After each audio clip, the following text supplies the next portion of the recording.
there's a lot of stress in the world now. Oh, yeah. Oh, yeah. That people do seem to be holding on tight, don't we? Yeah. And I think it's this habit that we think we have to just grit our teeth. And sometimes you do, but I always think there's people go through things where sometimes you've got to grit your teeth and crack on. But as a way of life, sometimes we forget, okay, maybe I don't have to grit my teeth anymore. Yeah. Yeah. But even letting go's hard. Yeah. I like the metaphor of walking through a busy city street. I mean, you don't get your shoulders out and your elbows out and try and smash your way down. Do you know? You duck and you weave, and I mean, that's the fastest way, the smoothest way. And I'm fascinated with boxers and martial artists and stuff, because they don't go in angry, do they? They go in loose and wide open, and you know, it's a different kind of. Well, if you go in angry, you're soon wild, aren't you? Yeah. Yeah. And I think it's the same with life, that kind of, you don't have to fight or even grip your way to keep on top of this. I mean, going back to my mum's death again, the grief there was, I was waiting for it, because there was a couple of phone calls, and then, but the line between, and I mean, she was alive for about 6 months. There was this line between, she's alive, she's in front of me, I can do something for her, I can go mow the lawns, bring her a cup of tea, whatever. And chaos was so sharp that it meant, if I started thinking about the future, if I started thinking about how she's looking worse, if I started thinking, how much longer is she going to be alive? Because I want to go back home to my life, you know, both sides of that. It was so painful, it made me sit on the right side of that line. Almost like an alarm bell. Oh, yeah, like a bottomless pit of despair. And I can't remember why I just started talking about it. Well, do you think maybe sometimes I was thinking while you were talking, do you think sometimes, why is it so easy to fall into that thinking? That's the thing, isn't it? It's like easy. It's just it's so easy to just find yourself just going crazy about the future or the past. It's not so easy to find yourself here, is it? Yeah. And do you think, I think there's a belief often that we think nothing can change, surely, if I don't make it change. Yeah. And that if I want to create change and be this catalyst for change, then I can't. How could I possibly passively accept what's going on? Yeah. There's that belief, I think, isn't there? Like, it's almost like, well, passively, you know, maybe stopping fighting what these scenarios is actually us giving up. Yeah. Being a doormat. Well, you know, what would you say to that? Because I know what I sort of think about that. Yeah. Well, I think it's just putting far too much energy into stuff that you can't do anything about right now. You know, that whole Stoic serenity prayer idea of not having the serenity to accept the things you can't change. I got to think about this, and I have to find a way, because it's my responsibility, and I've got to somehow push my way through the crowd of disaster to find my way through. And I don't think you do. No, I think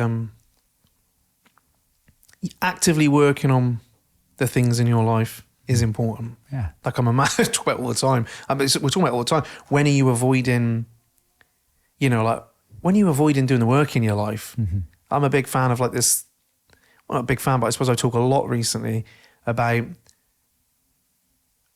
daily habits, you know, really the thing that's going to change your life. And I realise that sounds, people like, what's he on about? Like, I'm like, really? Is that what's going to change your life? You know, drinking a bit more water, is that life changing? Or is that just giving you the ability to go and do the things that change your life? You know, so I've been toying with all this stuff. But I suppose just to switch kind of topic quickly, not topic, but tangent. Yeah. When I look at, there's a difference between actively trying to improve your life and just fight against and build what you want. That's what I'm trying to say. There's a difference between trying to build what you want to see in life and just fight against everything you don't want to see. Yeah. There's a subtle difference, isn't there? Yeah. It's like, am I working on what I want to happen, or am I fighting what I don't want to happen? Yeah. And I sometimes don't think you can tell the difference till you experience it. So people say, oh, I don't want to be stressed anymore. I don't want to be stressed. That's very different to like, I want to be calm. And that's a different energy, a different angle, a different approach. Yeah. It's like, I don't want to be here. It's very different to, I'd like to be here. Yeah. You're right. And in our mind, I think we do a lot, but like, I don't want to be experiencing this. And I think you have to, like you said, but it's an alarm bell. Like, why am I fighting what I don't want?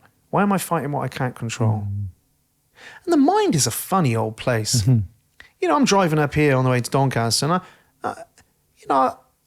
I can have some of the weirdest thoughts, like trails of thought about crazy crap that's never going to happen. It's like, I'm just creating these scenarios in my head and what I'd do if it happened. You're like, what am I on about?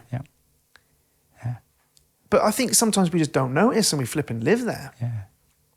We commented on this just walking through Doncaster a little bit, didn't we? A lot of people walking around just seem to have the weight of the world on their shoulders. You can see it in the cells of the skin. You're just like, wow, you just look like, you know, and we can't, you know, there's 100 people there. We can't all be having the worst day ever. I can't imagine everyone there was really unhappy, but maybe we just don't notice. You know, just trundling along, thinking about work. Oh, I'll get there. There's not a lot of smiling going on, was there? No. Do you think it's related to, you know, the whole sympathetic nervous system and fight, flight, freeze and being in threat and the whole brain focusing on what the next thing is to remove your happiness and your goals? I just think, oh, what a question. I don't think we know we're doing it. Yeah. Well, yeah.